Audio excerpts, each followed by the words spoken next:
దేవుని బిడలారా, దేశ ప్రజలారా, దేవుడు తన వాక్యం ద్వారా ఇలా మాట్లాడుతున్నారు.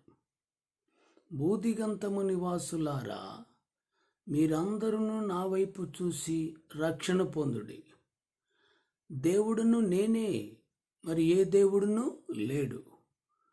దేశ ప్రజలతో దేవుడు మాట్లాడుతూ ఉన్నాడు.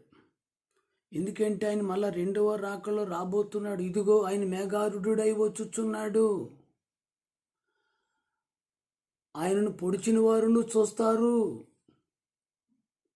ప్రతి నేత్రం ఆయన చూస్తుంది అని దేవుడు తన వాక్యం ద్వారా మాట్లాడుతున్నారు. మనమందరం రక్షింపబడితే ఆ రెండవ రాకడలో దేవుడు అంటున్నాడు, ఇదిగో ఆయన మేఘారుడై వచ్చుచున్నాడు. ప్రతి నేత్రం ఆయన చూస్తుందట.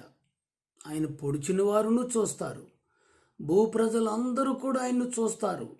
అవును, ఆమేన్ అంటున్నాడు దేవుని వాక్యములో. జాగ్రత్త పడదామా?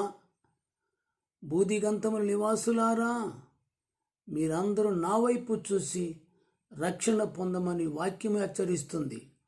అట్టి రక్షణ వైపు మనం చూసి ఆయన రాకడకు సిద్ధపడదాం. ఈ అంచె దినాల్లో ఈ రాకడ వర్తమానాలు విని మేలు పొందుదాం. భూమి మీదనంతకాలం ఆశీర్వదించబడుతూ ఆ తదుపరి రాజ్యానికి సిద్ధపడదాం. దేవుడు మనలను, మన యొక్క కుటుంబాలను దేవుడు ఆశీర్వదించును గాక.